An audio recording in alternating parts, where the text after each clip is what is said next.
बिस्मिल्लाहिर्रहमानिर्रहीम।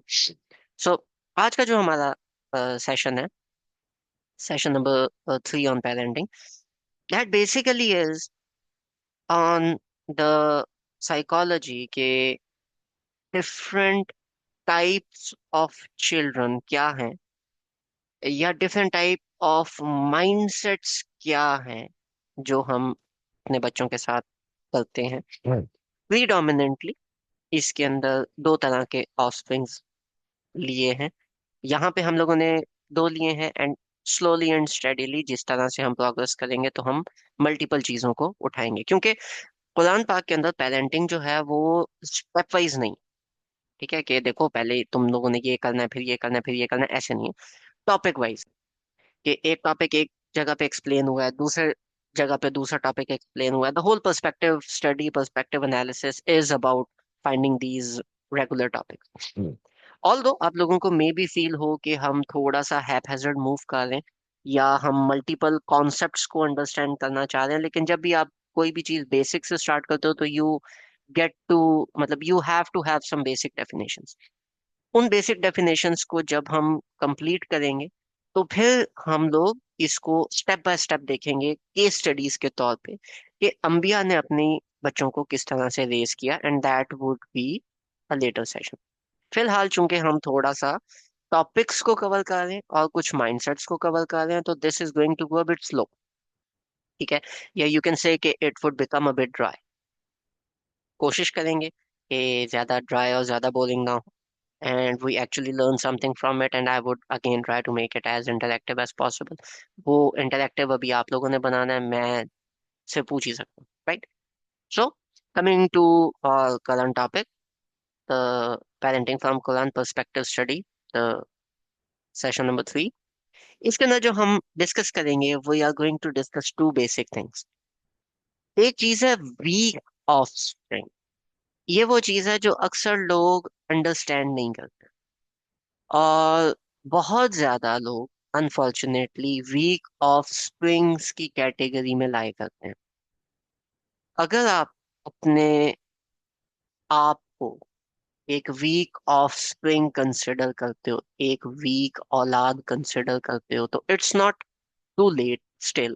You can work some things out, ठीक है, and you can work on yourself, although it takes effort, क्योंकि usual काम जो है वो इनिशियली पेरेंट्स का होता है। लेकिन अगर पेरेंटिंग के अंदर कहीं पे गैप आ जाए और जो औलाद है it turns out to be someone that is weak, ठीक है, तो फिर अब उस और वो जो बच्चा, वो जब बलूगत वाली स्टेज पे पहुंच जाए कि now that person is responsible for his own self, तो फिर उस बंदे को अपनी पेरेंटिंग खुद करनी पड़ती।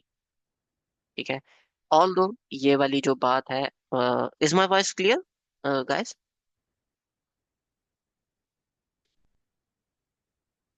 क्या मेरी आवाज क्लियर आ रही है?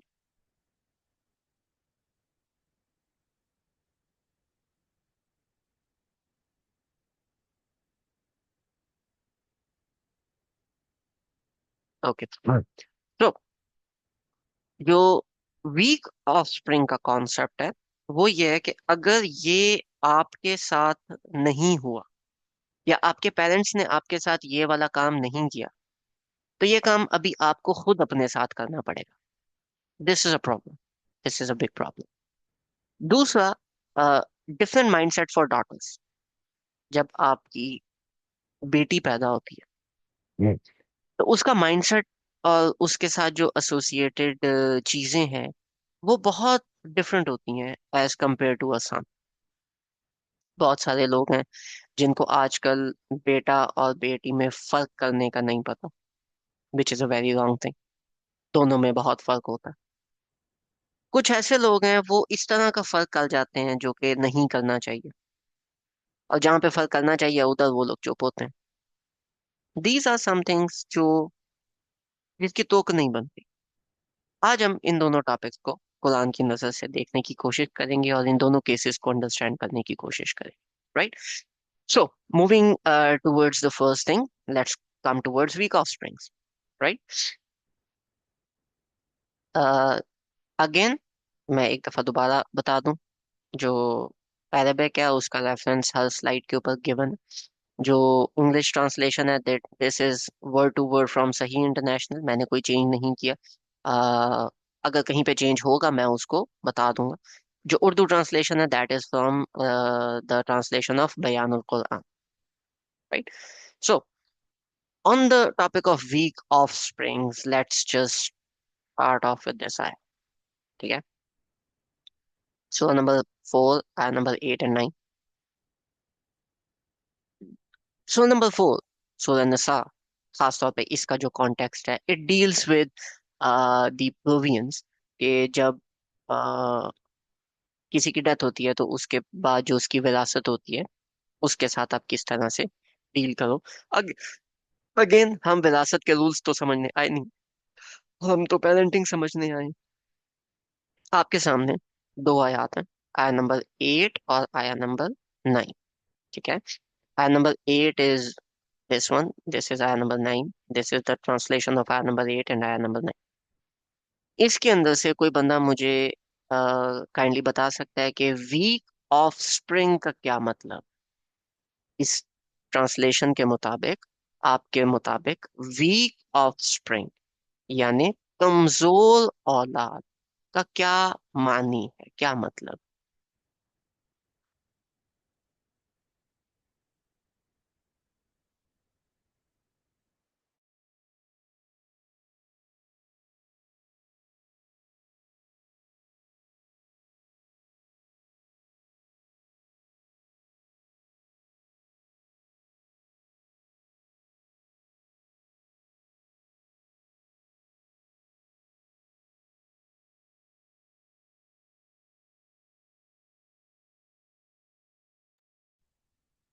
नाबालिग? कैसे? क्या सिर्फ नाबालिग ही होगा? इमेच्योर को आप कैसे डिफाइन करेंगे?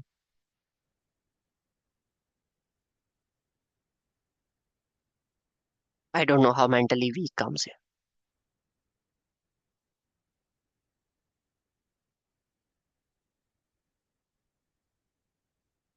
Let's have a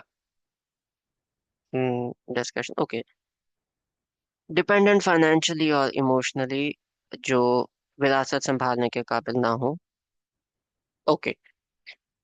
weak offspring is who?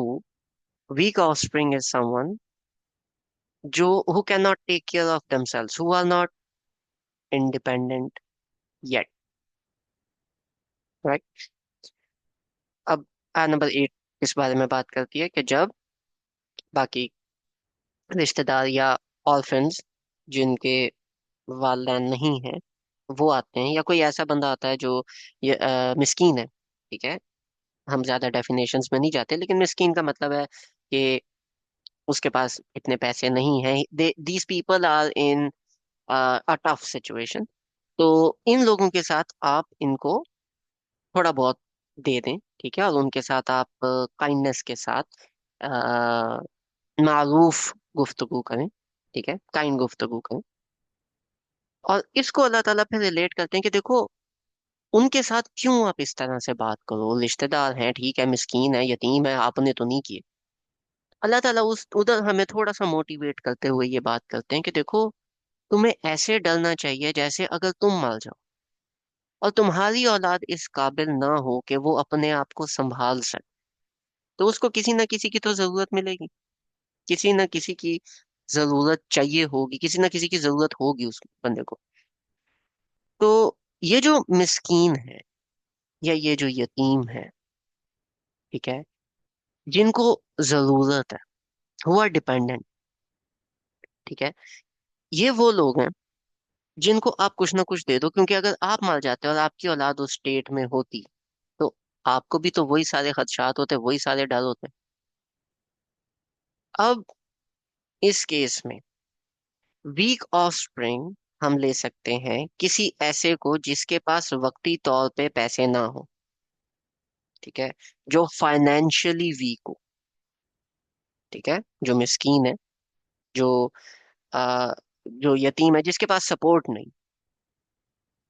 In some cases नाबालिग की भी आप बात कर सकते हो क्योंकि वो बचा है, लेकिन अगर वो बचा नहीं है, और वो फिर भी यतीम है, 30 साल का हो गया, 40 साल का हो गया, वो फिर यतीम है एंड मिस्कीन है, या let's say he is stuck somewhere financially, he is not financially independent right now, तो that person is weak, that person is weak, that person is कमजोर। अच्छा, कमजोर इंसान होना इज समथिंग एल्स, लेकिन यहाँ पे अल्लाह ताला ने वर्ड यूज किया कमजोर औलाद, कि आप जब जा रहे हो तो आपने पीछे कमजोर औलाद छोड़ी है, तो आपको उनके बारे में डर होगा कि ये कैसे जिंदगी गुजारेंगे।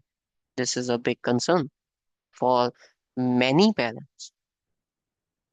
आजकल क्या पेरेंट्स को ये कंसर्न नहीं है कि अगर हम आज हमारी डेथ हो जाए तो हमारी जो औलाद है, those people would be, those children would not be able to manage themselves financially। 23 साल, 22 साल, 21 साल, 20 साल, 25 साल के बच्चे हैं जो अभी तक फाइनेंशियली, 30 साल के बच्चे हैं, 40 साल के बच्चे हैं जो अभी तक अपने पेरेंट्स के ऊपर, अपने रिश्तेदारों के ऊपर फाइनेंशियली डिपेंडेंट होते हैं। Now those people are considered weak। लेकिन यहाँ पे वीक औलाद की बात हुई है, मीन्स के यू लेफ्ट देम वीक, आपने उनको कमजोर छोड़ा। आप उनको ट्रेन कर सकते थे। अगेन ट्रेनिंग का टाइम पीरियड जो है वो तो है बलूगत से पहले तक। इसका मतलब कि उनको वीक से स्ट्रांग कन्वर्ट करने की एज उनकी टीन एज लाइफ नहीं है, उनकी एडल्ट लाइफ नहीं है, उनकी जॉब लगवा देना नहीं है, उनके दरमियान उनके अंदर वो माइंडसेट डेवलप करना इंपॉर्टेंट है एट अर्ली एजेस, ताकि उनको अपनी रिस्पॉन्सिबिलिटी का एहसास हो और वो वीक ऑफस्प्रिंग आपके ना बने। आपको पता हो कि ये बच्चा जो है ये मैनेज कर सकता है, चाहे वो 8 साल का है, 10 साल का है, 7 साल का है। हमारे यहाँ 12 साल का बच्चा, इतना छोटा बच्चा होता है, उसको हम घर छोड़ के नहीं जा सकते कि यार ये पता नहीं घर कुंडी भी लगाएगा कि नहीं लगाएगा। ठीक है। और अक्सर लोग ऐसे हैं जो 40 साल के हो जाते हैं और हम उनके साथ नहीं कर सकते। ठीक हो गया। अच्छा, यहाँ तक हम लोग टिल फाइनेंशियली की, फाइनेंशियल डिपेंडेंसी की बात करते हैं। ठीक है। अब इसी फाइनेंशियल डिपेंडेंसी के अंदर कुछ लोग इसके अंदर एज लिमिट ले लेंगे, या कुछ लोग इसके अंदर आपके रिलेटिव्स ले लेंगे, और भी बहुत सारी चीजें हैं जो इसमें ले लेंगे। तो व्हाट अल्लाह ताला डज इज, अल्लाह ताला elaborates further in Surah Baqarah, ayah number 266। This is again an example कि अल्लाह ताला बात करते हैं आपके वेल्थ की, कि आपकी जो वेल्थ है आप उसको अगर क्लियरली यूज नहीं करते, अगर तो आप उसको क्लियरली यूज कर रहे हो, एक बेहतर तरह से यूज कर रहे हो, तो it become something very different. लेकिन अगर आप में से कोई ऐसा है जिसके पास बहुत ज्यादा गार्डन्स है और वो बूढ़ा हो जाता है और उसकी औलाद कमजोर है, उसकी जुर्रिया क्या है, ज़ईफ है। ठीक है। और उसको, उस गार्डन को, garden means you are financially strong, right, parents have a business, running business, right. तो अब उस रनिंग बिजनेस के ऊपर कोई एक्सटर्नल इफेक्ट्स आते हैं, आग, वो जल जाते हैं, कुछ भी, तो वो जो औलाद है वो अब क्या करेगी, क्योंकि सारा बिजनेस तो गया। ठीक है।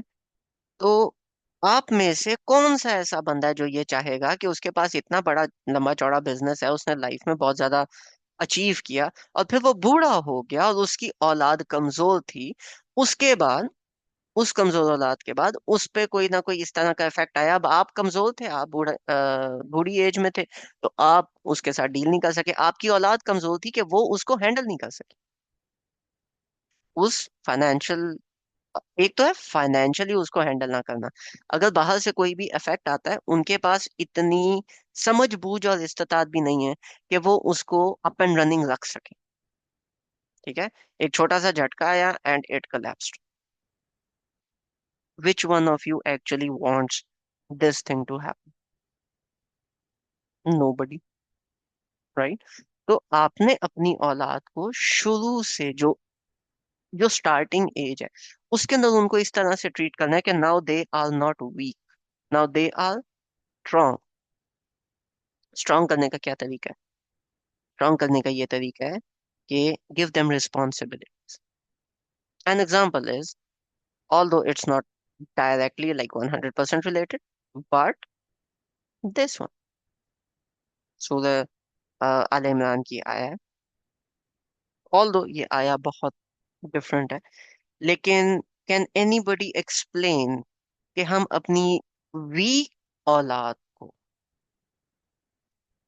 यहाँ से आइडेंटिफाई अगर मैं करवा रहा हूँ, तो वीक औलाद मीन्स के आपके लिए जीनत बना दिए गए आपके बेटे, आपकी औलाद, आपके बिजनेस, ठीक है, आपके पैसा, ये सारी की सारी, ये आपकी वर्ल्डली लाइफ की इंजॉयमेंट है, ठीक है, ये आपकी, आपको बना दी गई, आपको मिल गई, ठीक है। अब उसको, उस औलाद को आप वीक बना रहे हो, आप उस गोल्ड एंड सिल्वर को जमीन में दबा रहे हो, that's up to you.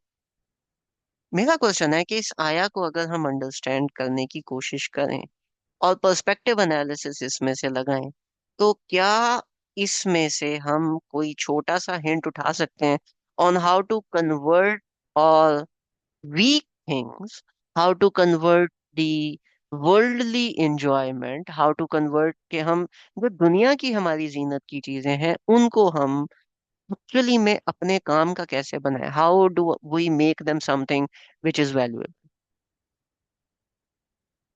Any guesses in this regard?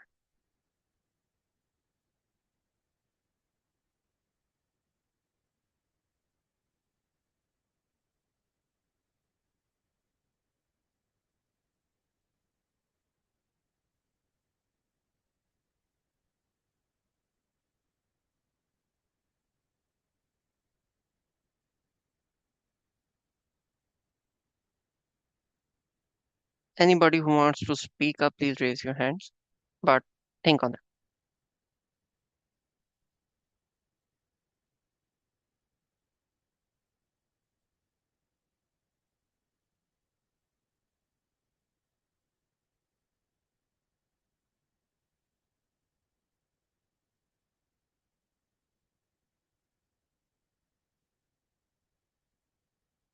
ठीक है, लेकिन हम उसको इस आया से कैसे रिलेट कर रहे हैं? लाइक आया की वर्डिंग्स को अगर आप थोड़ा सा स्टडी करें, फिर उसके साथ आप कैसे रिलेट करेंगे? क्योंकि आप अगर कह रहे हो कि उनको हम कुरान और सुन्ना के मुताबिक जीना सिखाएं, तो उसको इस आया के साथ कैसे रिलेट करेंगे? एनी लाइक कनेक्शंस, आप वो कनेक्शन कैसे बनाओ? ठीक है, you are on the right track, but I want to hear the connection out.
Nobody wants to join in today.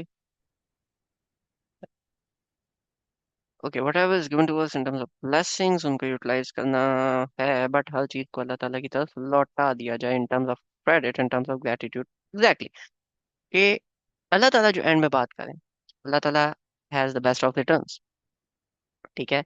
अल्लाह ताला जो लौटाने वाला है वो बेहतरीन लौटाने वाला है। अगर आप ये जितनी चीजें अपनी उनको ले लें, अपनी बीवियों को ले लें, वमेन निसाई और औरतों को ले लें, ठीक है, तो या अपनी औलाद को ले लें, या अपने माल को ले लें, जितना आप अल्लाह ताला की राह में स्पेंड करोगे ना, वो आपको क्यामत वाले दिन जन्नत में जाके क्यामत वाले दिन आपको वो चीज वापस मिलेगी, वही मिलेगी जो आप इधर इन्वेस्ट करो। माल तो इन्वेस्ट करना आसान है। औलाद को कैसे हमने इन्वेस्ट करना है, ये लास्ट टाइम हमने बात की थी बाकियात और स्वालिहात के अंदर।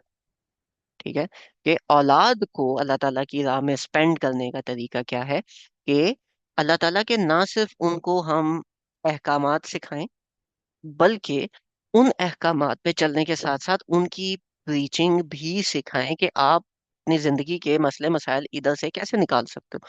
और अगेन, एक और मैं बात बताऊं, पेरेंटिंग, बहुत दफा मैं रिपीट कर चुका हूँ लेकिन मैं एक दफा फिर बोलूं कि पेरेंटिंग इज नॉट आफ्टर बलूगत। आफ्टर बलूगत पेरेंटिंग नहीं होती, वो फिर एक एडवाइजरी रोल बन जाता है। पेरेंटिंग 12 साल तक। ठीक है, but how to make them strong via this, okay via this verse is this, but Allah has with him the best return. Allah ताला की राह में इनको इन्वेस्ट करोगे तो ये कल को जाके आपको रिटर्न इनका बेहतरीन मिलेगा।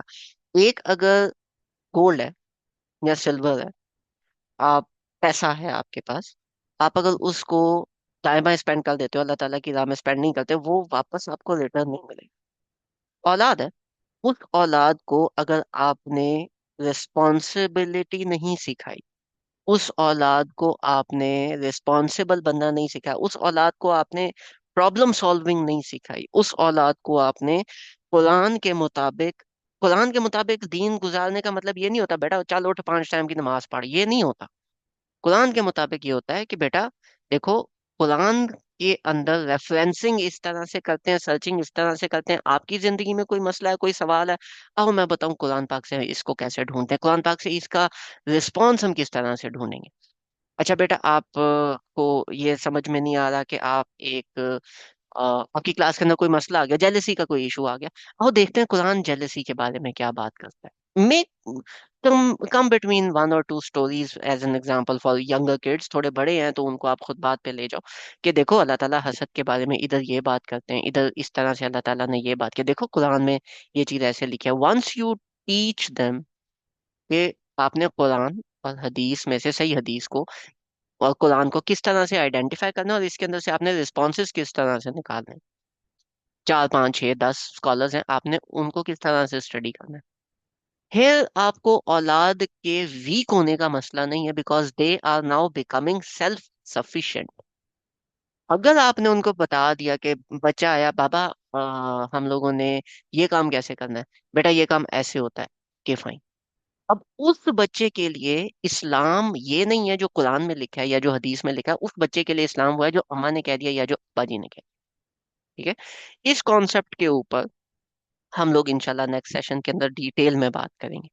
लेकिन जो, अगर आपने औलाद को स्ट्रॉन्ग करना है ना, teach them how to, teach them to sort of invest them in the way of Allah Ta'ala, not in your ways, not in your cultural ways. Invest them in the ways of Allah Ta'ala, how Allah Ta'ala wants you to spend your children in that. और वो तरीका क्या है, या तो बैठ के उनको पूरा का पूरा कुरान सिखा दो, अगर आपको लगता है आपके पास इतना टाइम और इतनी एनर्जी और इतनी सारी चीजें हैं, जो कि मुझे नहीं लगता कि किसी के पास भी है।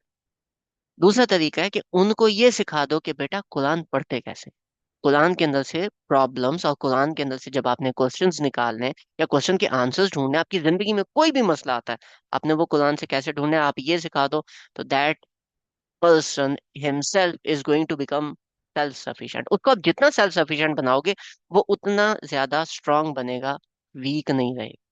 बहुत सारे ऐसे लोग हैं जो नाबालिग होते हैं या अभी अभी बालग हुए होते हैं, and they are working in many streams, online काम कर रहे हैं जस्ट टू, और अभी तक उनके पेरेंट्स लेट से हैं, तो वो ना जरिए माश अपना खुद मैनेज कर रहे होते हैं। कुछ लोग ऐसे हैं जो 18 19 20 साल के अंदर अपने घर की चीजें मैनेज कर रहे होते हैं। ठीक है, कैसे? They are given that responsibility early on, उनको वो चीज पुश करवाई जाती है। कुछ बच्चे हैं जिन नेचुरली पिक कर लेते हैं, कुछ बच्चे हैं उनको करवाया जाता है। But if you really want to do that, treat them like adults, don't treat them like kids. If you continue treating them like kids, they're gonna remain kids. एक 40 साल का बच्चा है, वो 40 साल का बच्चा ही रहेगा जब तक उसको आप बच्चों की तरह ट्रीट करोगे। और एक 10 साल का बच्चा लड़का बन जाएगा जब आप उसको लड़कों की तरह ट्रीट करना शुरू कर दोगे। तो all depends how you treat them. ठीक है। तो this is what is meant by but Allah has with him the best return. Allah ताला की राह में इन्वेस्ट तो करके देखो। कल्चर सिखाओगे ना, समझ में कुछ नहीं आएगा। ठीक है, क्योंकि ब्लू प्रिंट नहीं है। अल्लाह ताला की राह में उसको इन्वेस्ट करोगे ना, कुरान सिखाने की कोशिश करोगे, या देखो ऐसे खुद करके दिखाओ। हाँ, थोड़ा मेहनत लगती है, लेकिन अगर कर लो तो फिर उस बच्चे के लिए ना आपको टेंशन लेने की जरूरत नहीं है कि कल को ये बच्चा कुरान पे चलेगा भी कि नहीं। हमारे दिमागों में सबसे बड़ी टेंशन आजकल पता है क्या है? वीक औलाद के हवाले से एलजीबीटी क्यू आ गया, ओहो, अब क्या करें। ये तुम्हें क्यों टेंशन है? तुम्हारी औलाद को नहीं पता कि हम कुरान खोलेंगे तो इसके अंदर हम चेक करें कि एलजीबीटी क्यू का मसला कहाँ है। अच्छा, कौम लूत में है, ओके, ठीक है, कौम लूत में है, ऐसे नहीं करना तो हमने नहीं करना। How do you do that? अगर आपको इशू है सूद से रिलेटेड कि आपने अपने बच्चों को इस तरह से ट्रेन किया, नहीं किया, अगर किया है गुड इनफ, फिर क्या टेंशन है? अगर आपने बच्चों को वाकई ट्रेन किया है कि देखो कुरान पढ़ के उसके ऊपर आपने अप्लाई करना है, गुड इनफ, फिर क्यों टेंशन ले रहे हो? लेकिन अगर नहीं किया तो फिर टेंशन लेने वाली बात है। आई डेंट गेट, आया से ये आंसर कैसे मिला, मैं एक दफा फिर बता देता हूँ आया से ये चीज कैसे मिली। अल्लाह ताला बात करते हैं कि ये तमाम चीजें दुनिया की इंजॉयमेंट के लिए, ये जो ऊपर लिखा हुआ है, ये तमाम चीजें दुनिया की इंजॉयमेंट के लिए, लेकिन अल्लाह ताला के पास बेहतरीन रिटर्न है। अब वो जो रिटर्न है वो जन्नत है। क्या करोगे? ये जितनी चीजें हैं, इनको, इनसे रिश्ता तोड़ दोगे, इनके साथ आप लोगों ने जिंदगी नहीं गुजारनी। आपके साथ वुमेन है, बीवी नहीं, वुमेन है। बेटी भी हो सकती है, बीवी हो सकती है, बहन हो सकती है। ये जितनी वुमेन है, आपके बेटे हैं, आपकी बनीन, बनीन मीन्स बेटे और बेटियां, औलाद, ठीक है, ये है, औलाद है आपकी। आपके पास माल दौलत है। क्या करोगे? ये दुनिया की इंजॉयमेंट है, मुझे नहीं चाहिए, मुझे जन्नत चाहिए, उठा के बाहर फेंक दोगे? नहीं, utilize it in the way of Allah ताला, ताकि अल्लाह ताला, इन्वेस्ट इट विद अल्लाह ताला, ताकि अल्लाह ताला उसका बेस्ट रिटर्न। क्योंकि हम पेरेंटिंग उठा रहे हैं, हम बाकी सारी चीजें मिस करके सिर्फ औलाद को अल्लाह ताला की राह में इन्वेस्ट कर। अब जब हम औलाद को अल्लाह ताला की राह में इन्वेस्ट कर रहे हैं, तो उसका क्या तरीका है? उनको हम सिखाएं कि अल्लाह ताला का रास्ता क्या है। अल्लाह ताला का रास्ता कुरान है, बहुत बड़ा है, बहुत मुश्किल है, हर बंदे को नहीं पता कुरान की चीजें, हदीस की डिटेल्स, एटसेट्रा एटसेट्रा। लेकिन अगर आप पूरा कुरान नहीं भी सिखाते, उसको उसके प्रॉब्लम्स एनालाइज करना सिखा दो यार, कि यार कुरान से इस तरह से कर लेते हैं। अरेबिक नहीं आती, चलो कोई बात नहीं, ये पांच छह स्कॉलर्स हैं, इन पांच छह को आप पढ़ो। अच्छा, आप बताओ इनमें से क्या बात आपको पता चली। हमने स्कॉलर्स फॉलो नहीं करने, हमने उन स्कॉलर्स की स्पीचेस को अंडरस्टैंड करके, उनकी तफासीर को अंडरस्टैंड करके कुरान को समझना है। बताओ इस आया में अभी आपको क्या समझ आया? तो जब वो बच्चा इन चीजों पे ट्रेन होगा कि अच्छा मैंने हर चीज कुरान से निकालनी, मैंने हर चीज को की बेसिस कुरान बनानी, then you have invested that child in the way of अल्लाह ताला। और जब आपने वो चाइल्ड को, उस बच्चे को अल्लाह ताला की राह में इन्वेस्ट कर दिया, ठीक है, अल्लाह ताला को दे दिया सॉर्ट ऑफ, तो रिटर्न भी फिर अल्लाह ताला उसी हिसाब से देंगे। ठीक है, दैट वाज द आउटकम। अच्छा, किसी का हैंड रेज हुआ था फॉर लाइक अ सेकंड, किसी का कोई क्वेश्चन था?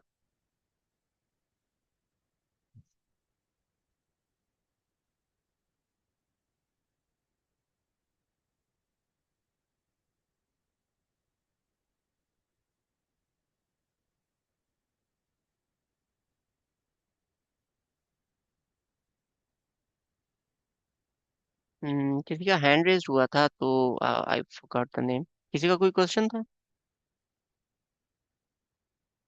Making them responsible actually makes them strong, and specifically regarding how to analyze their decisions from Allah Ta'ala, how to invest them basically in the form of Allah Ta'ala, in the way of Allah Ta'ala. One basic point is make them responsible early on. ठीक है, हम बच्चों पे responsibility नहीं डालते, बुरी बात। Okay, जिसका भी हैंड रेस था, अगर आप दोबारा करना चाहते हैं प्लीज कर लें, क्योंकि this is like the last slide on weak of springs.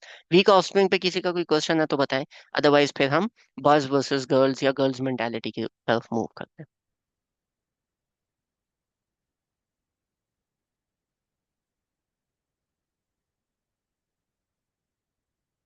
जी मोहम्मद साहब।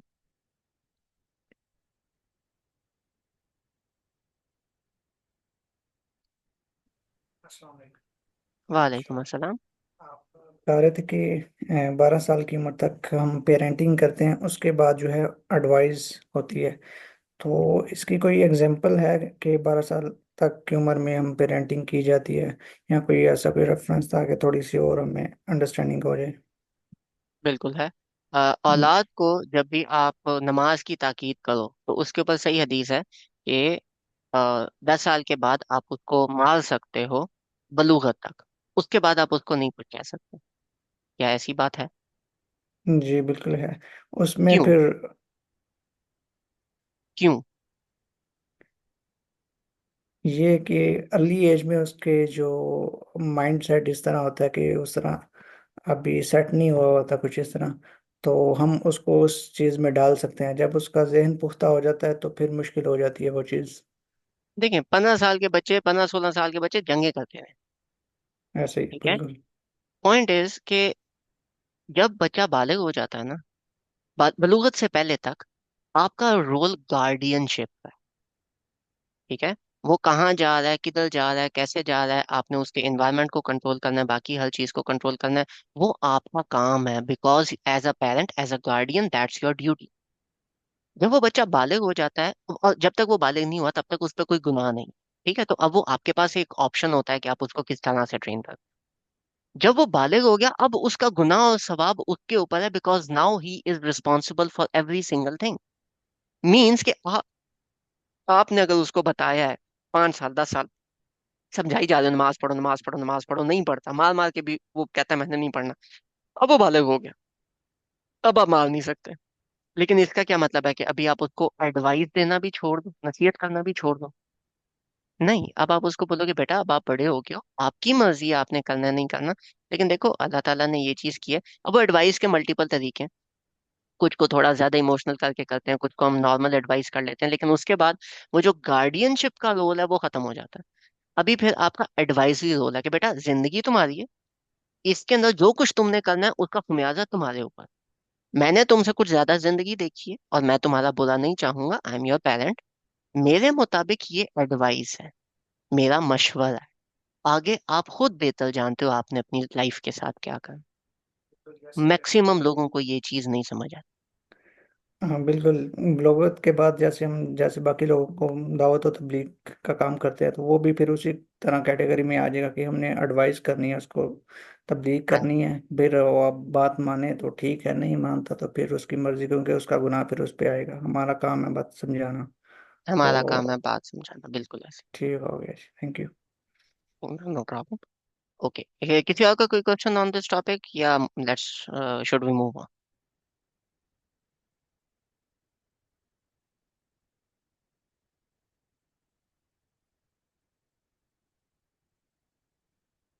Okay, let's move towards boys versus girls.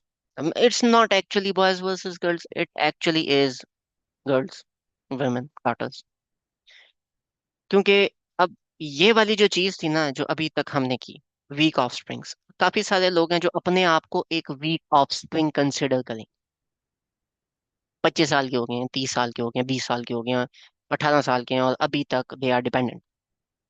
हमारे जो कंट्री है उसके हालात कुछ इस तरह के हैं कि बच्चा जब तक यूनिवर्सिटी से निकल के जॉब पे नहीं लग जाता, ही इज फाइनेंशियली डिपेंडेंट। वो बेचारा जॉब पे लग भी जाए तो 25-30 हज़ार रुपए की जॉब होती है, he still is financially dependent on many things.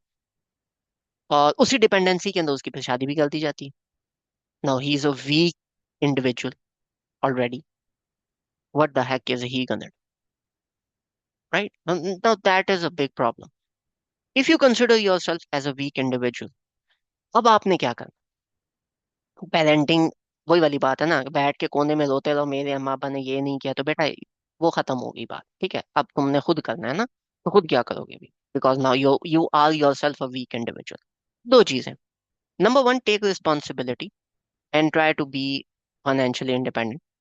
और वो फाइनेंशियली इंडिपेंडेंसी को गेन करने के लिए you can work online, you can find work at a restaurant as a for a low paying job और समथिंग। ठीक है, for the start, for the starting किसी मॉल के अंदर आप एक एज अ हेल्पर काम कर सकते हो। The point is not to make money, the point is to make connections And the point is to make yourself independent enough, and secondly to make yourself disciplined enough कि आप आगे जाके काम कर सको।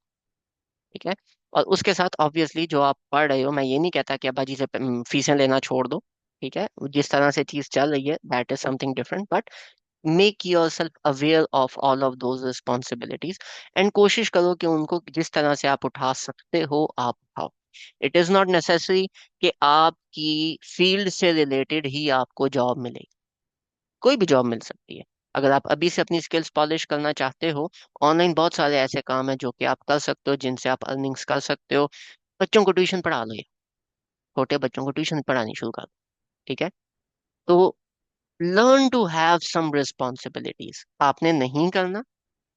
ठीक है, आप लोगों ने ये वाली चीज नहीं करनी, किसी भी तरह से नहीं करनी। तो इट इज गोइंग, फिर दूसरी रिस्पॉन्सिबिलिटीज उठाओ कि बाबा ये जो घर का खर्चा है, घर का हम एक बजट कर लेते हैं, उस बजट को चलो मैं स्पेंड करता हूँ कि बिल्स जमा करवाने हैं या घर की कोई चीज रिपेयर करवानी है, कोई इस तरह की चीज करनी है, उसको मैं बजट में किस तरह से कंट्रोल करूँ। ठीक है, get those responsibilities on yourself and start working one by one। ठीक है, and in the mean while Quran पाक से अपने क्वेश्चंस का, अपने इश्यूज का हल निकालने का तरीका सीख। हल ना सीखें, निकालने का तरीका एटलीस्ट सीख। ठीक है, that would be my basic advice. हमारे यहाँ लड़कियों को तो इंटेंशनली बिलीव करवाया जाता है कि आप वीक सिबलिंग हो as compare to your brother. इसी वजह से ये जो आपने अभी एक कमेंट दिया है, इसी वजह से इस वीक ऑफस्प्रिंग के बाद मैं ये वाली कैटेगरी लेके आऊं कि वुमेन के साथ हमने, डॉटर्स के साथ हमने कैसे डील करना है। लड़कियों के पूरे कॉन्सेप्ट के ऊपर आगे पूरी स्लाइड उस पे। ठीक है। तो आगे जो हम लोगों ने इंशाल्लाह अभी बात करनी, हम उसी पे बात करें। Let's move towards your the next point. दो जगह अल्लाह ताला ने, दो नहीं, अल्लाह ताला ने बहुत सारी जगहों पे बात की। क्या अल्लाह ताला के लिए तुम बेटियां एडवाइस करते हो और अपने लिए बेटे? अल्लाह ताला के लिए बेटियां और अपने लिए बेटे, इसकी क्या वजह है? इसके पीछे छोटा सा बैकग्राउंड है। आप में से बहुत सारे लोगों को ये बैकग्राउंड शायद ना पता। कोई ऐसा बंदा जिसको आइडिया हो, अभी मैं पाकिस्तानियों की बात नहीं करता, नहीं तो वो बहुत ज्यादा लोगों को फील होती है। जमाना जाहिलियत के अंदर, मक्का के अंदर, नबी पाक सल्लल्लाहु अलैहि वसल्लम के आने से पहले बेटी को क्या कंसिडर किया जाता था? क्या किसी को ये आइडिया, जिस कॉन्सेप्ट को खत्म करने के लिए इस्लाम आया था, वो कॉन्सेप्ट था क्या बेसिकली? किसी को ये वाला आइडिया है तो प्लीज रेज योर हैंड्स।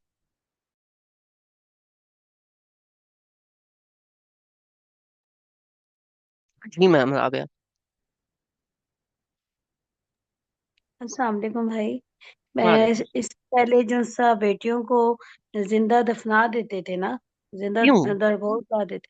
क्यों? वो क्योंकि क्योंकि जाहिलियत का जमाना था ना, हजरत सल्लल्लाहु अलैहि वसल्लम से न- पहले लोग बेटियों को नहीं पसंद करते थे, नौज बिल्ला।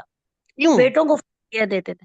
क्यों? फिरौनियत, फिरौन के जमाने में भी तो यही होता था ना हमजा भाई, कि वो क्यों? बेटों को रहने थे। जी। सवाल वो नहीं है कि क्या करते थे, मैं पूछ रहा हूँ क्यों करते थे।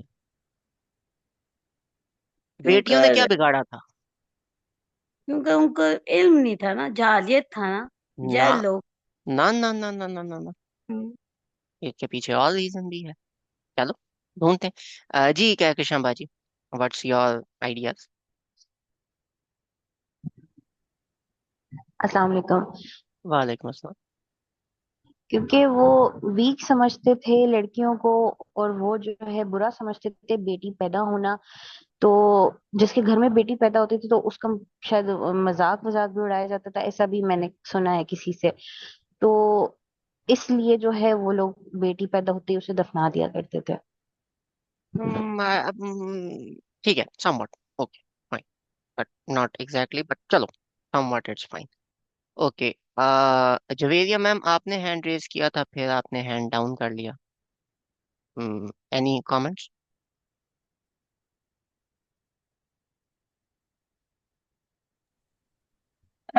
मैं ये कहना चाहती कि बेटियों को बोझ समझा जाता था।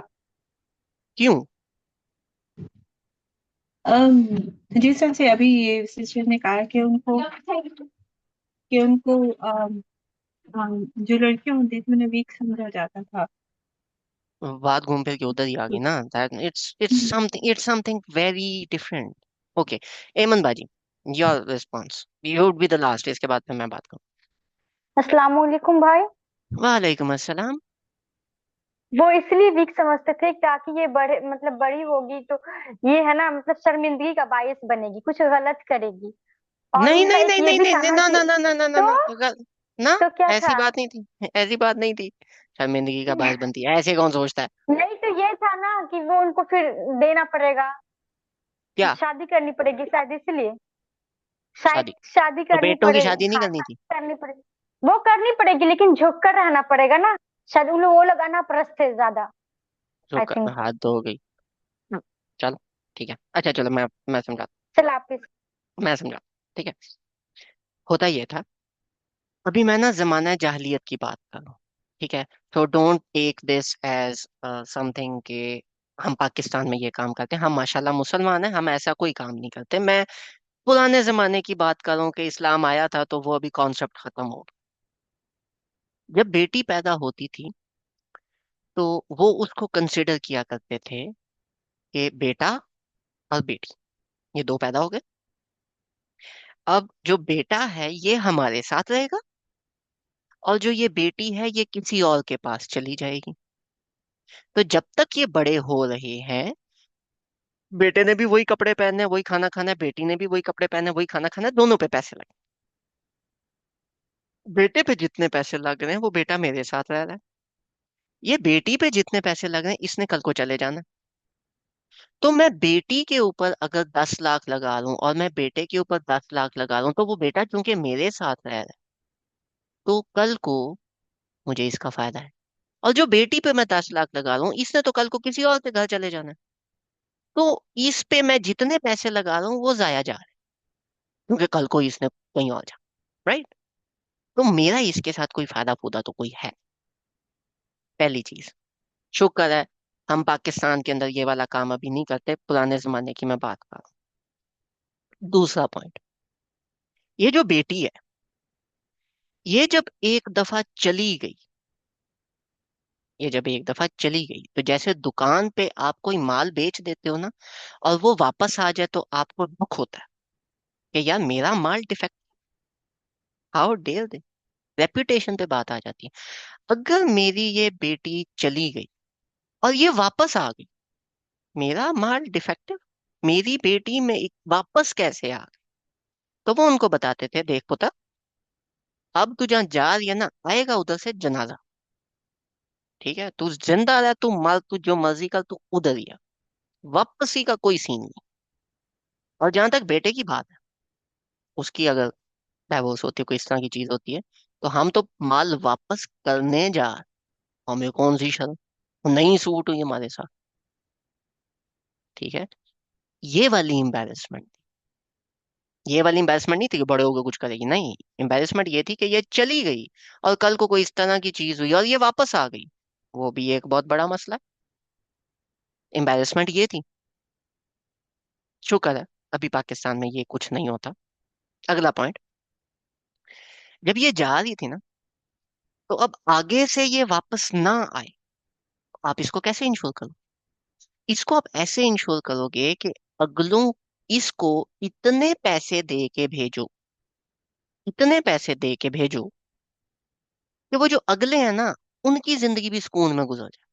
और वो इसको जब वापस दें तो इसके साथ जब उसको वो सारे पैसे वापस देने पड़े, वो सारा माल वापस देना पड़े, तो उनको एक दफा दुख हो कि यार इसको मैंने वापस भेजा तो इतनी सारी चीजें, ये मुझे फॉर्च्यूनर भी वापस करनी पड़ेगी, फ्रिज भी वापस करना पड़ेगा, फ्रिज में हमने गोश्त रखा होता है ईद के टाइम पे, तो चलो नहीं करते, गुजारा कर लेते हैं।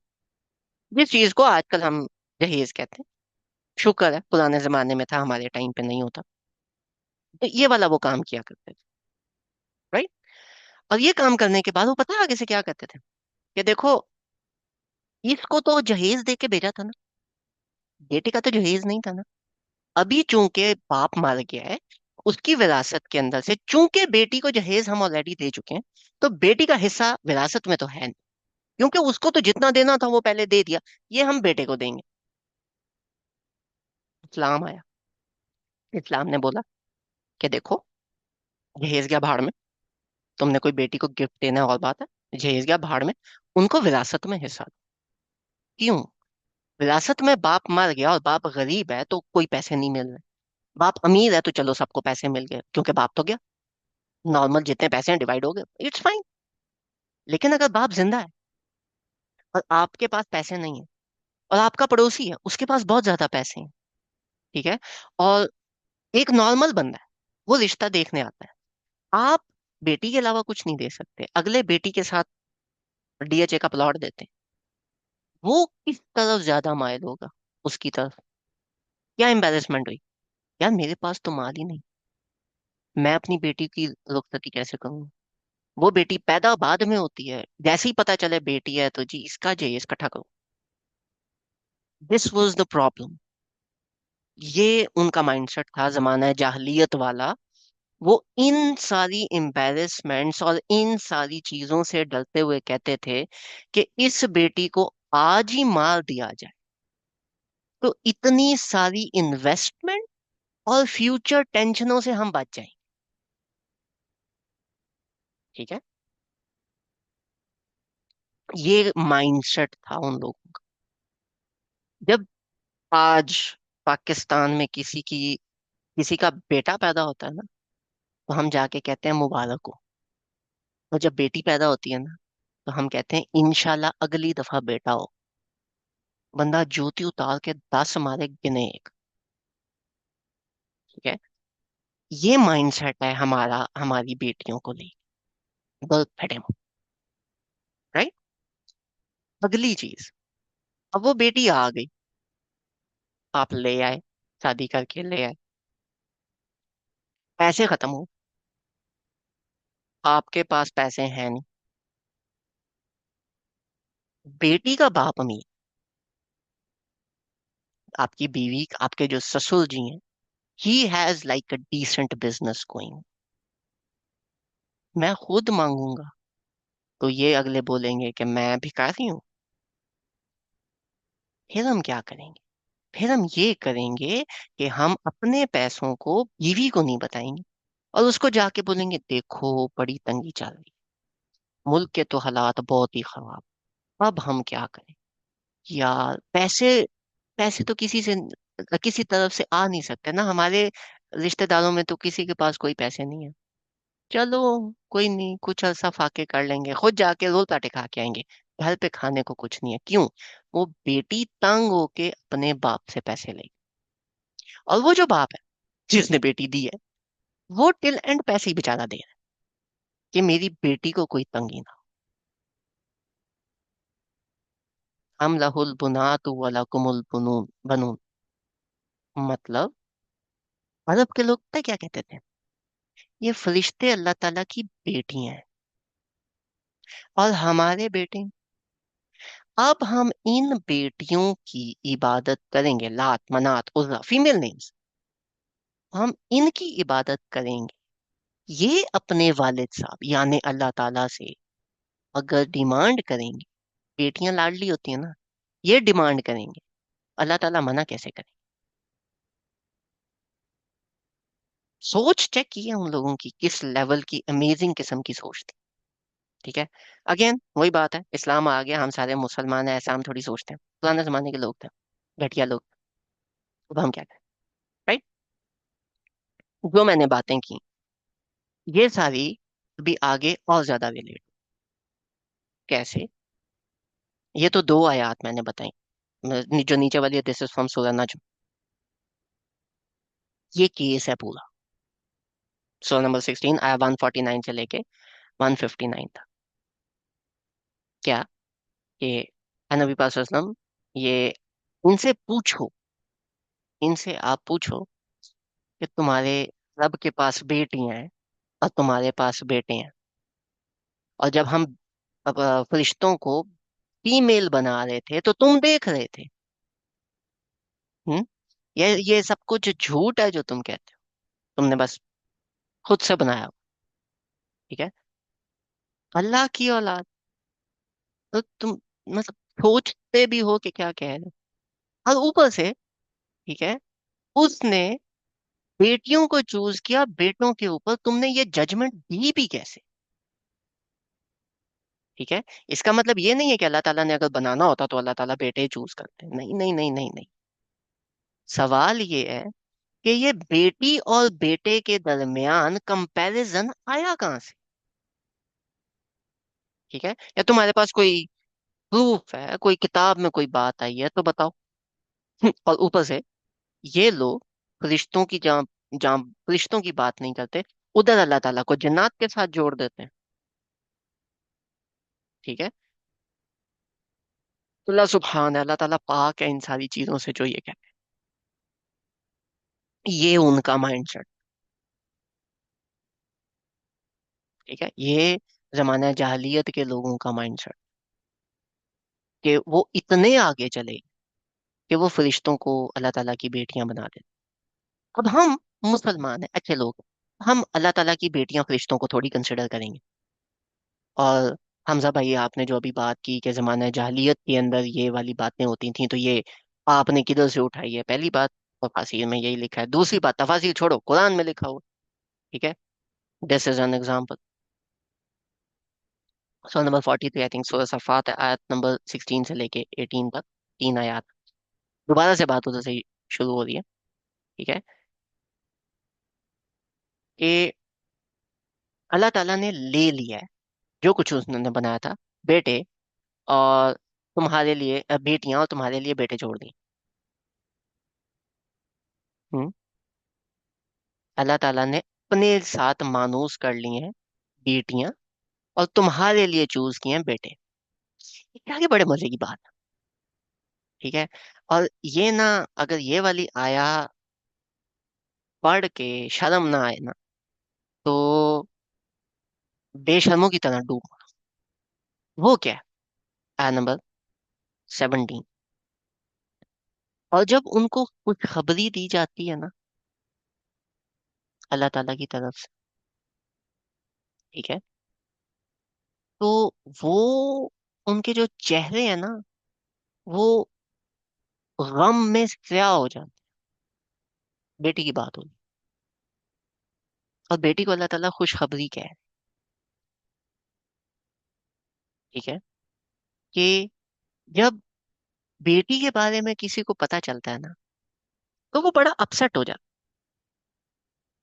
है। अगली दफा बेटा होगा, इस बेटी की मैं जहेज कैसे इकट्ठा करूंगा?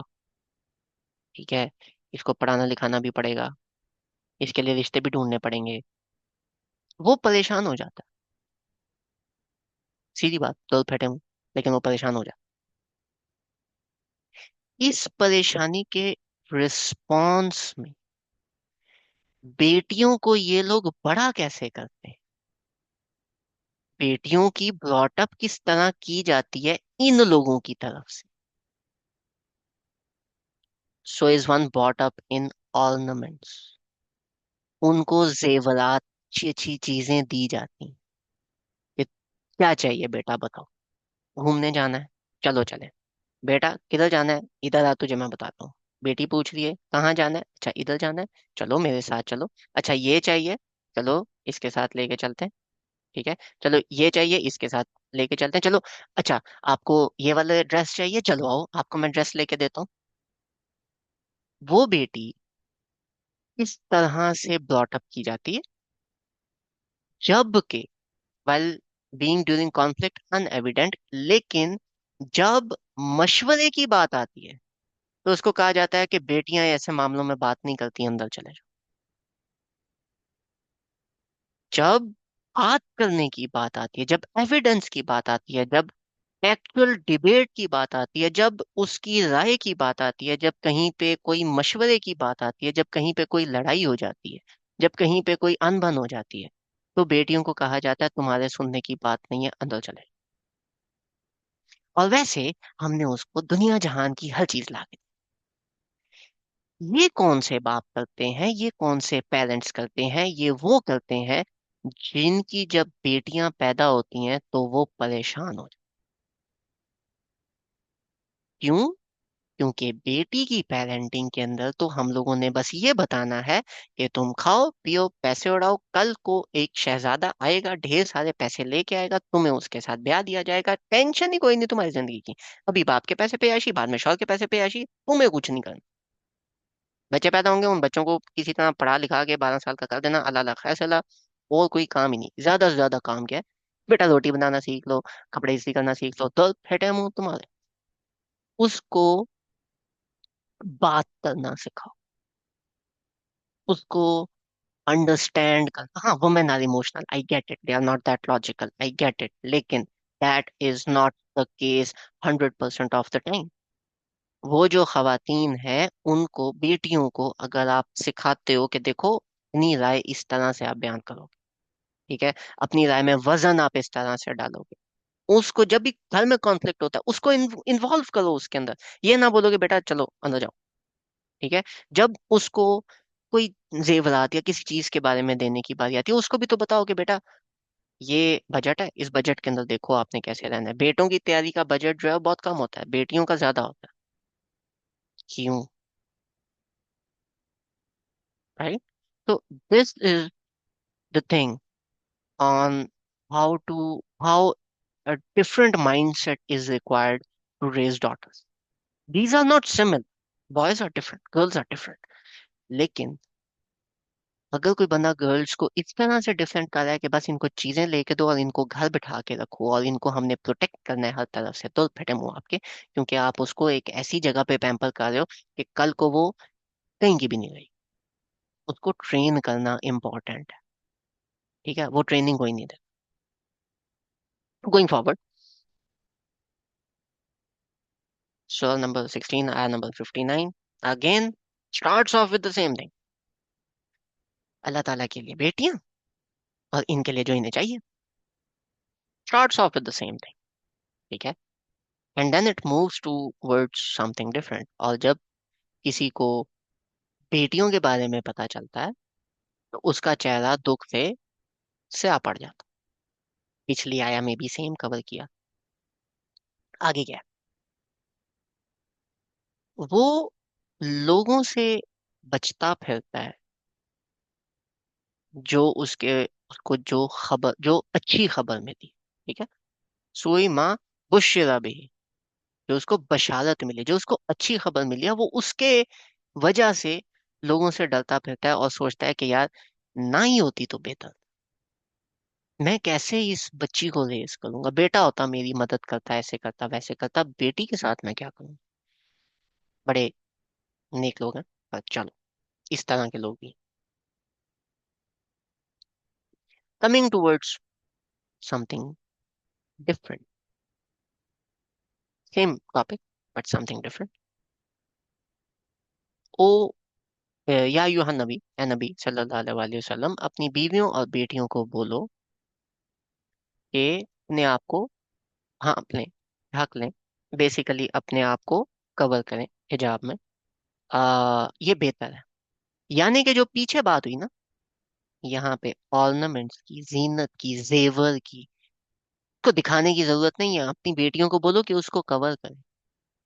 और जहां तक अनएविडेंट होने की बात है कि वो बात भी नहीं कर सकती, उनको इस काबिल बनाओ कि वो बात कर सकें। और जहां तक ऑर्नामेंट्स की बात है, अगर वो करना चाहती हैं अपने लिए ठीक है, लेकिन जब बाहर जा रही हैं उनको बोलो कि बेटा कवर करो अपने आप, ये दिखाने की चीज नहीं है, अपने लिए अपने हद तक ये चीज बेहतर है। This is the difference between man and women. This is the difference between sons and daughters. कि जो डॉटर्स हैं उन्होंने अपने आप को कवर करना है, अपनी जीनत को, अपनी इन चीजों को उन्होंने कवर करना है, उन्होंने शो ऑफ नहीं करना। जहां तक मैन की बात है, तो उनके लिए जो बार्स हैं और जो criteria, that is different. Although उन्होंने भी जाके शोधापान नहीं करना होता, लेकिन उनकी चीजें एक्सप्लेन करना, एक्सप्रेस करना डिफरेंट होता है। They have to show off their skills, ठीक है, वन वे और the other. They have to show themselves off कि हाँ ठीक है, this is something I can do. They have to take that forefront, ठीक है। As far as women are concerned, they are supposed to be laid back a bit. That does not mean कि उनके मुंह से जबान खींच ली जाए, that's a different thing, ठीक है। This is the difference between sons and daughters, the basic of it, right? Going forward, इधर अल्लाह ताला क्या बयान करते हैं? अ वेरी सिंपल थिंग, हम लोगों ने पढ़ी हुई है, सुनी हुई है, सबको पता है, लेकिन किसी के दिमाग में ये बात घुसती नहीं है। अल्लाह ताला की मर्जी, जिसको मर्जी बेटा दे, जिसको मर्जी बेटी दे, जिसको मर्जी बेटा और बेटी दोनों दे, और जिसको मर्जी कुछ भी ना दे। लिटरली, इन्नल्लाहु अलीमुन कदीर, अल्लाह ताला को पता भी है और वो कादिर भी है। तुम क्या पढ़ लो, तुम अल्लाह ताला का क्या बिगाड़ सकते हो? अल्लाह ताला जिसको जो चाहे वो, तुम क्या कर सकते हो? ठीक है, हम ये भूल जाते मोस्ट केसेस में ये वाली चीज, ऑल्दो अभी काफी हद तक क्लैरिफाई हुई है, लेकिन फिर भी there are still some people जो कि अगर बेटा नहीं हो रहा तो तलाक दे देते हैं, अगर औलाद नहीं हो रही तो बीवी की कदर नहीं होती। नहीं हो रही, अल्लाह ताला नहीं दे रहे ना, कोई बात नहीं, ठीक है। तुम्हें चाहिए अडॉप्ट कर लो, तुम्हें चाहिए अब दूसरी बीवी लेके आना चाहते हो ले आओ, लेकिन पहली वाली को गिल्ट में तो ना डालो। नहीं हो रही, अल्लाह ताला ने नहीं देनी, बस बात खत्म हो गई, ठीक है। दिस इज नॉट समथिंग जिसका किसी के ऊपर भी पास हो। दिस इज समथिंग जो अल्लाह ताला की तरफ से हो। हम लोग ये भूल जाते हैं, एंड हमें ब्लेम करना बहुत अच्छा लगता है। तो हम क्या करते हैं, हम बार बार बार बार बार बार ब्लेम डालते हैं। तुम्हें औलाद नहीं हो रही, तुम में मसला है, उसमें मसला नहीं है, वो कार्टून और तुम्हारी सोच में मसला है। उस लड़की में कोई मसला नहीं है, क्यों? क्योंकि अल्लाह ताला ने नहीं देनी ना, अल्लाह ताला नहीं देंगे। अल्लाह ताला की मर्जी, जिसको मर्जी वो बैलन कर दें, जिसको मर्जी वो बांझ कर दें, अल्लाह ताला की मर्जी। तुम कौन हो? तुम कुछ कर सकते हो? बता दो, क्या कर लो? कुछ भी नहीं कर सकते। और लेट्स से अगर औलाद हो रही है, बेटा हो रहा है या बेटी हो रही है, कुछ कर सकते हो? अल्लाह ताला की मर्जी, अल्लाह ताला ने देना, ठीक है।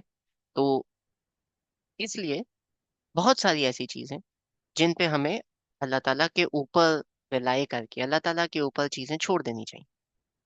Y are we making people fall in guilt over this thing? बहुत सारे लोग हैं जो नहीं करते, बहुत सारे लोग हैं जो अभी तक करते हैं, ठीक है। I am not gonna go too much into this, लेकिन I think you guys got the point. यहाँ तक किसी का अगर कोई क्वेश्चन है तो प्लीज, वो बात करते हैं। यहाँ तक अगर किसी का कोई क्वेश्चन है तो प्लीज रेज योर हैंड, फिर हम आगे चलते हैं। जी मोहम्मद सारा।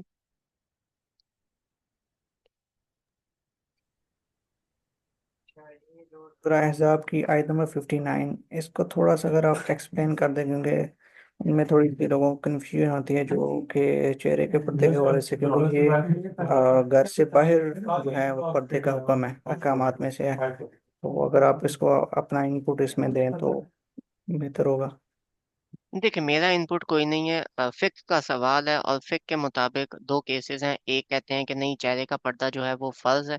मेरे मुताबिक जो एक बेहतर अप्रोच है वो ये है कि चेहरा, हाथ कलाई तक और पाँव रखने तक, ये तीन चीजें हैं जो आप दिखा सकते हो। इसके अलावा जो बाकी चीजें हैं वो आपने कवर करनी है। आगे इसके ऊपर स्कॉलर्स की बहस है, आप देख लें, जो एविडेंसेस आपको बेहतर लगते हैं प्लीज फॉलो दैट। चलें ठीक है। जहां तक कवरिंग की बात है, अगर बाहर कोई इंसान नहीं है, कोई बात नहीं, मत कवर करो, ठीक है। कवरिंग जो है वो फीमेल्स की मेल्स के साथ है, और वो भी उनके साथ जो नॉन मैरिड, ठीक है। तो अगर वो हैं कहीं पे भी, चाहे घर में है चाहे बाहर है, तो आपने कवर करना, ठीक है। किसी और का कोई क्वेश्चन? जी मिस पापा जी। जी मेरा क्वेश्चन है कि वो जो आयत थी जिसमें ये मेंशन किया गया था कि औरत भी वो जो मतलब जिसको जेवर में जो पले बड़े और अपनी बात तक सही से पहुंचा ना सके, तो आज तक ना उसकी जो मुझे समझ आई थी जब मैंने भी तफसीर पढ़ी, तो उसमें मुझे यही समझ आई कि मतलब इसमें ये कहा जा रहा है कि अल्लाह ताला से आप एट्रीब्यूट कर रहे हो ऐसी, और मतलब उस जात को, मर्द और औरत में से जो परवरिश पाती है जेवर में और बहस में अपना मौक़िफ़ वाज़े नहीं कर सकती, द वे के मतलब औरतें होती ही ऐसी हैं and they are like this. They are मतलब फितरतन वो ऐसी हैं। तो यही चीज मुझे तो उसमें समझ आई थी। मतलब आपने पहली दफा मतलब मुझे पहली दफा ये चीज क्लियर हुई है, पता नहीं ये ठीक है कि नहीं, मुझे समझ नहीं आ रही इस बात की। मतलब आप किस तरीके से इसको रिलेट करें, क्योंकि इस आयत में तो ये बिल्कुल इसी तरह बताया गया ना कि अल्लाह ताला ये फरमाए कि आप मतलब मेरे लिए उन और उनको चूज कर रहे हो जो जेवर में पलती है और बहस में अपना मौक़िफ़ वाज़े नहीं कर सकती। हम तो अब यहाँ पे देखें दो बातें। बहस में मौकफ वाजिया नहीं कर सकती तो इस तरह बड़ी एक सिंपल सी एग्जांपल आती है। क्या अम्मा जो आसिया हैं, फिरौन की जो वाइफ हैं, क्या हम्म। उन्होंने अपना मौकफ वाजिया नहीं किया था? क्या जब जितने भी सहाबा थे उन्होंने ज़िबा करने से इनकार कर दिया था सुलह हुदैबिया के वक्त पे, तो नबी पाक सल्लल्लाहु अलैहि वसल्लम जब घर गए थे अपनी जौजा के पास, तो क्या उम्मे हम्म। कुलसूम ने आगे से उनको मशवरा नहीं दिया जो नबी पाक सल्लल्लाहु अलैहि वसल्लम ने माना था? बिल्कुल, एग्जाम्पल्स तो ऐसी बहुत सी हैं, लेकिन वही बात है एग्जैक्टली ना कि हमें जैसे बहुत शुरू से जैसे जब भी तफसीर पढ़े ना रूटीन में, मैं अगर देखूँ तो मैं रेफरेंस नहीं दे रही, लेकिन ये कि ज्यादातर में यही इसी तरह से एक्सप्लेन किया गया है हम्म कि क्योंकि औरत होती ही ऐसी है तो इस वजह से ये कहा गया। मतलब इसको इस तरीके से कभी एक्सप्लेन नहीं किया जैसे आज आपने किया है। तो वैसे तो मुझे खुशी हुई क्योंकि ये पढ़ के ज्यादातर मुझे थोड़ा सा फील होता था। देखें, औरत को आप they are suppose to be protected, but they are not suppose to be make weak, hmm. Right? Right. तो उनको स्ट्रेंथ कैसे मिलेगी अगर उनको आपने एक प्यारे से फूलों की सेज में दुनिया से बचा बचा के बस रखना है? उनको रियल लाइफ का पता ही नहीं है, तो जब उनको शादी होगी और उनके सामने उनके हस्बैंड के प्रॉब्लम्स आएंगे और वो आके डिस्कस करेगा, तो वो बेचारी खातून के दिमाग में क्या हम्म। घुसेगा? 100%। बल्कि अगर जैसे अब मेरी अपनी लाइफ भी मैं सोचूं तो मतलब हम में बहुत सी खवातीन थी जिनके रुझान मतलब जैसे जेवरात की तरफ, ये मेरा अपना ज़ाती तौर पे नहीं था, शायद मैं मोदी, तो मुझे ये चीज़ हमेशा से होती थी कि शायद मुझ में कोई कमी है कि if I am not feeling like that, कि मतलब इस चीज़ की तरफ जाना।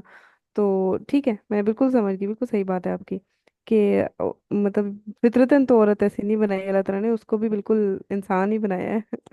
दे have a tendency to do that, लेकिन चूंकि हम पर्सपेक्टिव एनालिसिस कर रहे हैं, तो उस पर्सपेक्टिव में जब आप खास तौर पे पेरेंटिंग का पर्सपेक्टिव देखोगे, तो ठीक हम्म। है, एक फीमेल इज लाइक दिस, लेकिन do you really want them to be like this? No, obviously, बिल्कुल। Exactly right, and we are relating women with weak offsprings. मैंने इन दोनों को रिलेट ही इसलिए किया था, ऑल दो वीक ऑफस्प्रिंग बहुत ज्यादा चीजों से बहुत ज्यादा रिलेट करता है, वुमेन से ज्यादा रिलेट करता है, लेकिन डॉटर्स के साथ वीक ऑफस्प्रिंग को रिलेट करना ज्यादा इंपॉर्टेंट लगा मुझे, कि मैं अगर इनको इस तरह से रिलेट करूंगा तो शायद डॉटर की ब्रॉटअप को लोग बेहतर तरह से समझ बिल्कुल ठीक है, सकें, जज़ाकल्लाह खैर। Because they are not weak. खास तौर पे, खास तौर पे अगर if your daughters are weak, I think 70% of the households may the the husbands are more afraid of their wives, right? So I don't know how they are, but whatever. Coming to the next slide. Okay, we did this, right? Okay, we did this. Coming to the end, the the basic crux of the woman brought up. This is talking about the mother of Hazrat Maryam. हजरत मरियम की वालदा के बारे में ये बात है। हजरत मरियम की जो वालदा है, उन्होंने कहा था कि मेरे पेट में जो भी बच्चा है अल्लाह ताला, मैं तेरे लिए, जो भी है तेरे लिए। अब जब वो डिलीवर हुआ, बेबी डिलीवर हुआ, तो उन्होंने कहा अल्लाह ताला, ये तो बेटी है, ये तो एक फीमेल है, ठीक है? और अल्लाह ताला को तो पता था कि ये मेल है या फीमेल है, ठीक है? और फिर आगे उन्होंने क्या बात की कि मर्द औरत की तरह तो नहीं है, दोनों में फर्क है, ठीक है? तो मैंने इनका नाम मरियम रखा, और मैं आपसे पनाह मांगती हूँ शैतान से और उसकी जुर्रियत से, ठीक है, उनकी शैतान से और उसकी औलाद से मैं आपसे पनाह मांगती हूँ। क्यों उन्होंने ये पनाह मांगी? कि "ऐ अल्लाह ताला, मैंने आपकी राह में एक अपनी औलाद को सर्फ तो कर दिया, लेकिन वो औलाद तो एक्चुअली में फीमेल निकल आई, तो अब वो फीमेल वो काम तो नहीं कर सकती जो एक मेल कर सकता है।" ठीक है, बड़ी क्लियर है, बहुत क्लियर वाज़ है ये टर्म्स है। कि फीमेल का प्लॉट, फीमेल का जो गोल है वो बहुत डिफरेंट है as compare to the goal of a male. लेकिन वो फीमेल हजरत मरियम है, और क्या हजरत मरियम से अल्लाह ताला ने काम नहीं ली? हजरत Maryam was a person, was a very learned person and a scholarly person. लोग मसले मसाइल का हल पूछने हजरत मरियम के पास जाते थे, लोग दुआएं करवाने हजरत मरियम के पास जाते थे।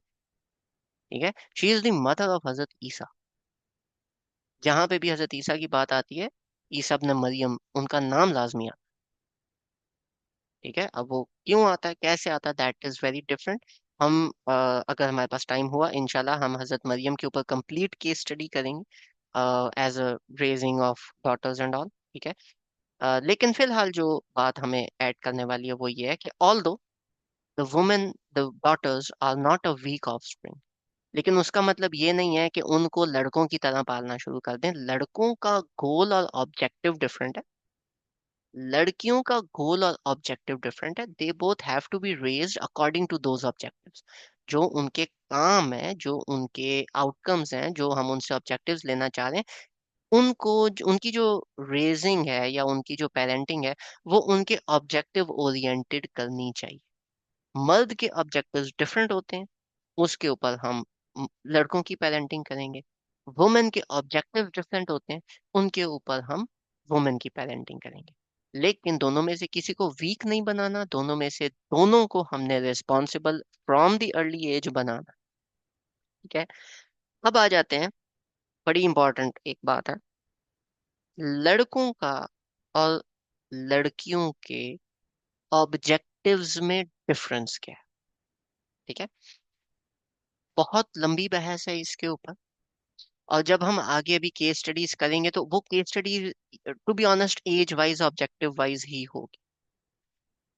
लेकिन उन तमाम ऑब्जेक्टिव्स को अगर मैं एक एक विजन के अंदर लेके चलूं, तो the man is suppose to be logical and short term person. कैसे? एक जो मर्द है ना, वो हमेशा ये सोचेगा कि अगले 5 साल 10 सालों के अंदर जो इश्यूज हैं, जो प्रॉब्लम्स हैं, मैं उनको कैसे डील करूंगा। मैंने अपनी फैमिली को सस्टेन करना है फाइनेंशियली, तो मैं क्या काम कर सकता हूँ। मेरी मिसेस अगर मुझे हेल्प आउट करना चाह रही है तो वो मुझे फाइनेंशियली किस तरह से हेल्प कर सकती है। एक तो तरीका है कि वो आपके साथ ऑफिस जाए हिजाब करके एंड एवरीथिंग। एक तरीका है कि वो घर पे बैठ के कोई ऑनलाइन काम करे जो आपको आता है, और आप पीछे से उसको थोड़ा बहुत सिखा दो कि यार डू दिस दिस दिस, मैं वापस आऊंगा तो help me out in this thing. You are a team, right? उन टीम के अंदर आप दोनों डिफरेंट प्लेयर्स बन के काम करो, या आप दोनों एज अ टीम एक ही ऑब्जेक्टिव अचीव करने के लिए काम करो। ये जितनी सोच है, this is suppose to be of the man, क्योंकि वो बाहर, ठीक है, उसने बाहर की सारी चीजें देखनी है, उसने बाहर के लोगों को देखना है, उसने मार्केट को देखना है, उसने देखना है गवर्नमेंट किस तरफ जा रही है, उसने देखना है करंट रूल्स किस तरफ जा रहे हैं, टैक्सेस का काम उसने करना है, बाहर की कोई पिक्चर्स लेके आनी है, लोगों के साथ डीलिंग करनी है, कोई चीज पे एक्चुअली में जाके सेल करके आनी है, मर्द का काम। ठीक है, the man is more proficient in this because he is more objective oriented. ठीक है, that man is more logical relative, इसीलिए उसको थोड़ा शॉर्ट टर्म सोचना पड़ता है। अगला 5 साल 10 साल दिस इज शॉर्ट टर्म, 15 साल दिस इज शॉर्ट टर्म, उसने शॉर्ट टर्म सोचना है। ये उसका प्राइमरी पर्पस। ठीक है, अब उस प्राइमरी पर्पस के साथ वो दीन के रूल्स को अपने प्राइमरी पर्पस में कैसे लेके आता है, वो अपनी फैमिली को किस तरह से लेके चलता है, क्या वो चीजें करता है, वो और चीज। फीमेल के ऑब्जेक्टिव्स क्या हैं? They are subjective, emotional and long term plan. कैसे? एक फीमेल, अगर एक हस्बैंड जो है वो बाहर से 400 बातें सुन के आता है, तो the female can actually just fix that husband's mood in 10 minutes.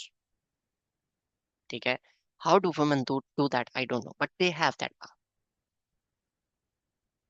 That is them being caring, them being loving, them being the emotional support of the house. ठीक है?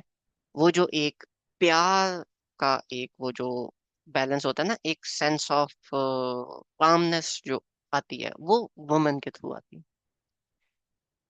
उसके साथ they are suppose to be subjective. ठीक है?